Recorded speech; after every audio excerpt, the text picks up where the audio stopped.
Thank you so much for inviting me to the TV show to in this interview. I'm very glad that what I'm going to deliver is going to serve the people and citizens of the US and even the people around the world. Now you can start and ask me questions.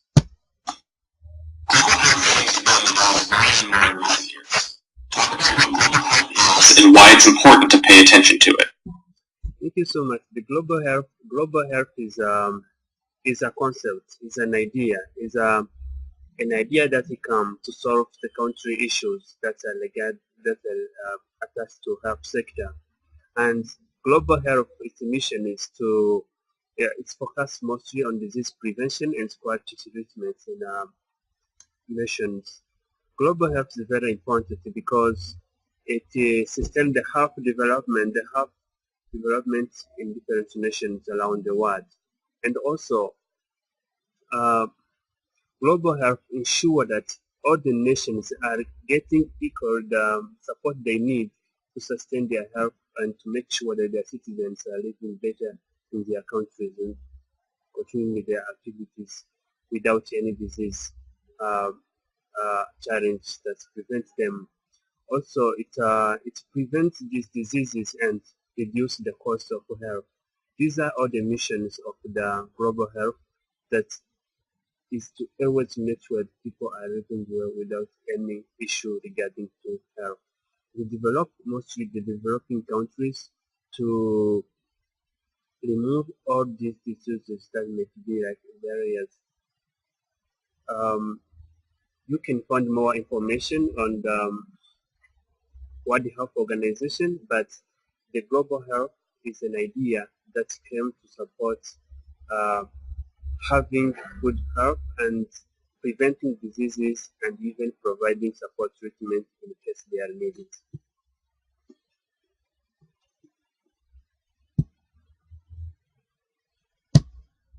Disease can come to us in different ways. Explain the difference between communicable and non-communicable disease. Um, Thank you so much. This is a good question. I think it is even the verbs or the words themselves communicate or explain clearly what communicable diseases and non-communicable diseases are. So communicable diseases, these are diseases that are spread by contact with some things that contain a germ or some viruses, a contact from one person to another one. So there has to be a contact from one thing to another thing to have to get contaminated with the communicable disease. Some of them we can say HIV, we can say influenza, or we can say malaria. Um, we can also say tuberculosis, or we will see also that Ebola is one of the communicable diseases. So on the non-communicable disease, they don't have to have this uh, contact, the contact of two people or contact of one germ to a person. No contact. It's just come because of other causes, but not because of the contact of one person to another, one person to one disease, one kind of virus. So some of non-communicable disease, we can have cancer, we can have lung, we can have heart disease. So often these are the non-communicable disease. So you can find more information on global health.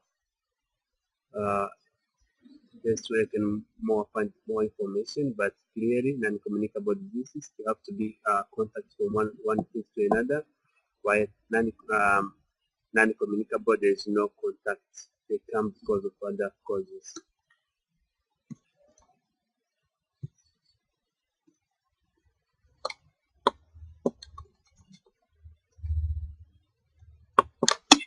Let's talk about Ebola, since I'm sure most of our viewers have heard a lot about that. What is it? Is it communicable or non-communicable? How do people get it? Thank you so much for this question. As I talked before, Ebola is a communicable disease. That's one to know because Ebola is a Ebola is a killing disease and it was caused by infection that is called Ebola virus. It is there are so many types of the virus of Ebola. There are 5, which I'm going to go through. But Ebola, to get contaminated with Ebola, you have to be a contact from a germ with Ebola to another person. So this virus transmits from one person to another one because there is a contact. Ebola is a kidney disease that is caused by infection that contain family Firovirad genus, and it is a kidney disease that is caused often by four kinds of virus, and it has 5 viruses, but only 4 are found to cause problems in human health. So the first virus is called Sudan virus, the second is Thai virus, and another one is called Budivugo virus, and this for cause people to get sick. The fifth one is Reston virus. This one, the research did not show that it can affect people's health, and that is what Ebola is, the source of Ebola. So for the contamination of Ebola, there should be one contact from one person to another for Ebola to get contaminated, or some objects that are affected, that a germ from Ebola has already attached to them. This object also can cause Ebola. Often, well, I would say that also Ebola was found mostly to be in Africa, and but as we are continuing in the world of globalization, people moving, it has also reached to other countries out of Africa. Back to the question that how do people get it? It is between getting in contact with some object or a person that has already contaminated with Ebola. Also, more clearly, people get Ebola through direct contact of blood or different body fluids. When an object is has touched some germs of Ebola, that's also and you take that object, it's also a source of being contaminated. For example, if I have my lunch and I'm suffering from Ebola, if you take the Ebola, if you take this lunch and you take it on your by your hands, it's probably going also to affect you and get this virus of Ebola. And also, so often it is advised that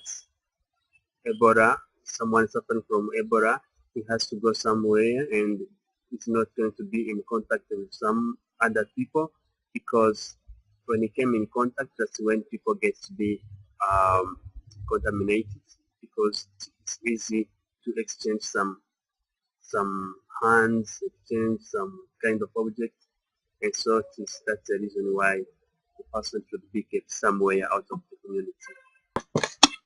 What would raise a person's risk of getting Ebola? Thank you for this question. As I said previously, I think I touched somehow on this question, and but the increase of the risk of getting Ebola generally is the lack of education. People are not educated. It's hard to know how they can know how to prevent Ebola, or get some courses maybe talking about Ebola to get educated much. So education is a tool that shows people that there is a need of doing something or preventing something. So lack of education is one things that can increase people to getting Ebola. And lack of information about Ebola. You will be hearing different rumors from different places that Ebola can be contaminated by drinking water, different kinds of water, or even when they are not contaminated. So with this, there is a need of people to get this information about Ebola. So the lack of this information, the lack of the information that when you give a hand to someone who is suffering from Ebola, you are also going to be contaminated. It is actually something that's going to cause many people to get this Ebola virus. Also, I would say culture influence is also one of the tools that increase people getting Ebola. For example, in Rwanda, it's always culture that you give hands when you're greeting someone. You give hands to.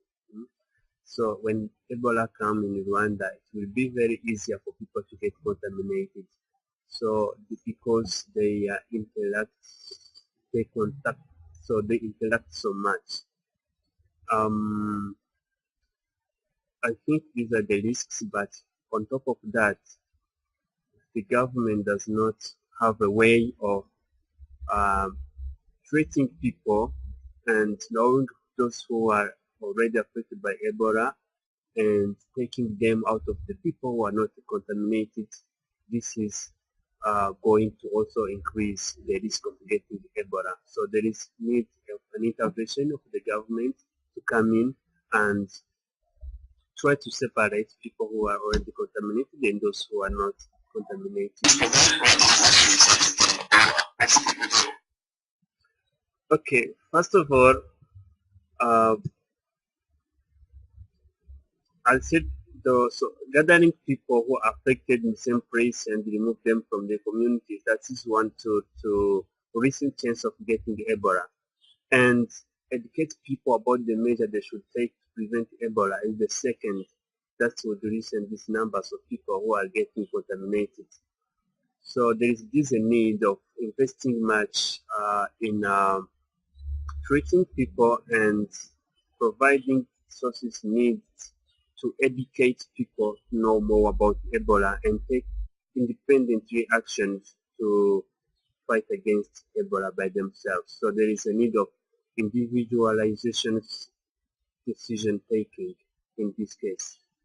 Such as the one related to Ebola can generate a lot of rumors and misinformation and even panic about what the disease is, how it is transmitted, and how likely people are to get it. So what the method of educating people will make facts for these myths? I think that was my point I want to bring to this interview. So going forward, people knows that Ebola can be spread through air, through water, through food, and these are the rumors. And also there is some other fact that there actually means that people who helped in Ebola, they may be also having this virus of Ebola, and this caused other people to not approach them in case they need their help. And also, there is this rumors that special water can kill Ebola, and that has been going on all over the America. And you can search more information on Baker Wellness websites. You may find more information about this. And also, when you look at how rumors are being spread all over the world through WhatsApp, through Twitter, through Facebook, and because my friend sent me something and I believe the friend, I will just believe that the information he sees or he sent me is correct. So there is a need to come up with a way to avoid these rumors being spread. So if we can say that almost, according to the Pew Research Center study, almost a third of the U.S. adults, these people, they get their information through Facebook or through Twitter. So if we allow these rumors to continue going on without coming up with right information, it is going to affect all these people to have wrong information about Ebola. Now, there is a need to educate what is right. There is a need to educate and tell people how they can prevent Ebola. There is a need to educate people how Ebola comes from one person to another one. So then, if all people are educated with facts instead of their myths that they have, this is going to help them even instead of sharing these rumors, information, but it is going to help them sharing the right information, and this is going to contribute to the problem solving that we are all want to come up with. So we need to make sure that we fight against these rumors by using facts versus the myths of the community. Actually, about the education, it's not how it can be done. There are two ways, I think. We can first look at the having campaigns. The campaign would help people in the US and even over the world, but also that's one intervention. There is also a need of advertisement of Ebola facts.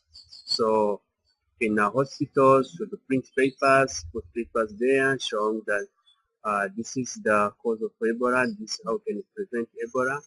There's also a way to educate the world in general, and in this way would be online education. Have some studies about Ebola. This would help even just people who do not have a chance to have people who know more about Ebola to also get informed and know how they can prevent Ebola, though its mates have not yet reached in their countries, but it is always need to get informed and take prevention methods to avoid the Ebola to spread around the world. About the clarifications on the basis for the rights of travelers and the responsibilities of governments.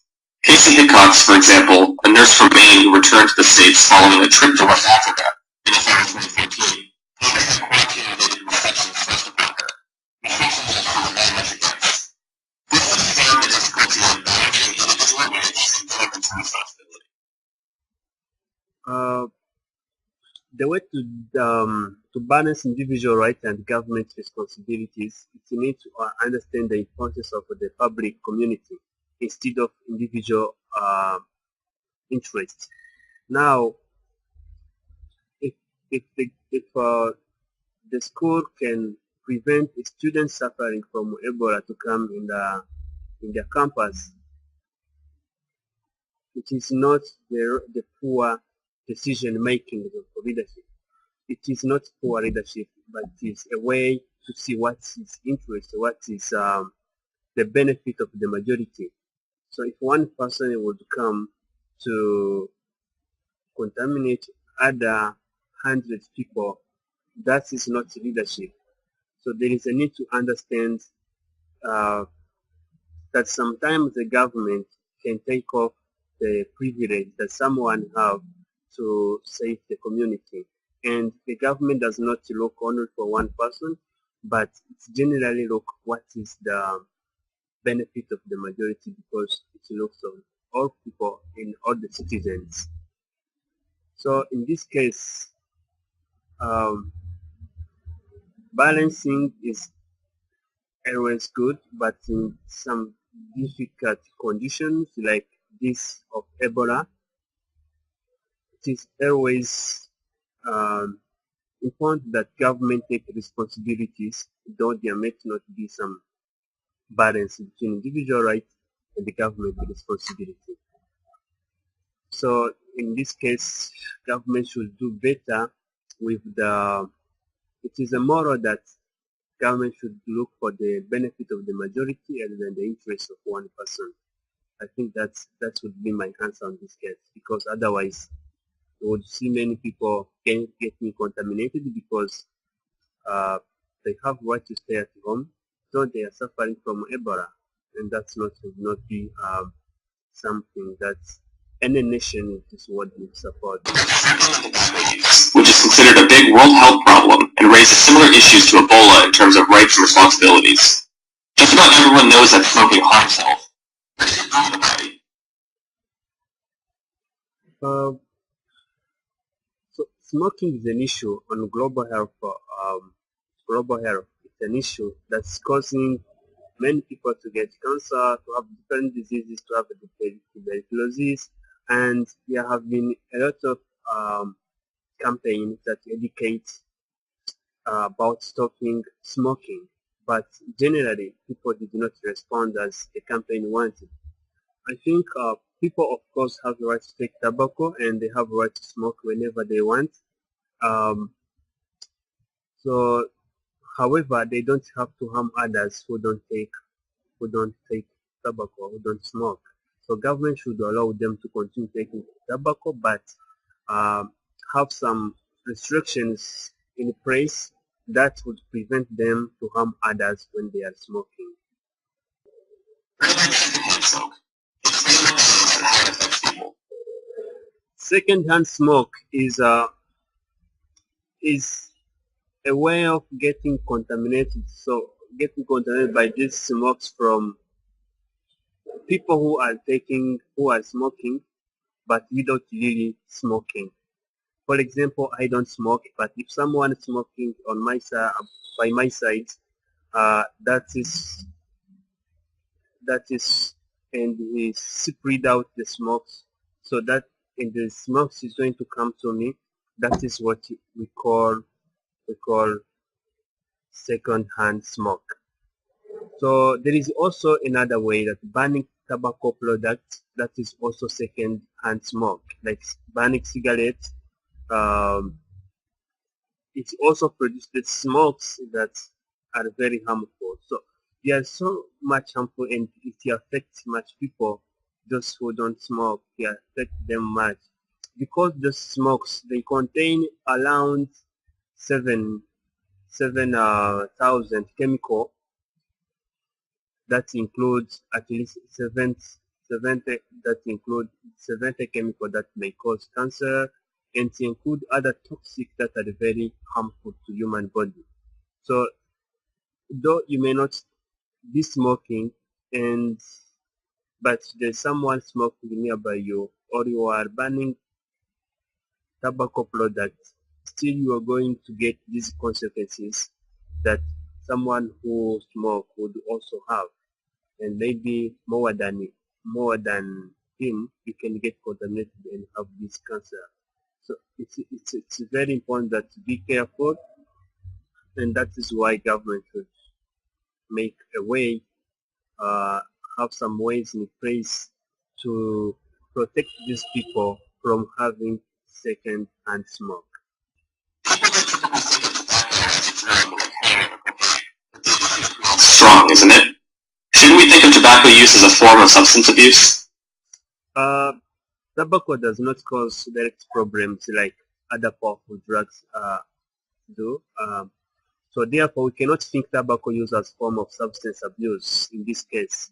So, however, what we can do, we can set restrictions to protect people who does not smoke, and we can also educate much to ensure the next generation will not smoke more. We we can educate much so that the next generation will always take smoking as bad things to their lives.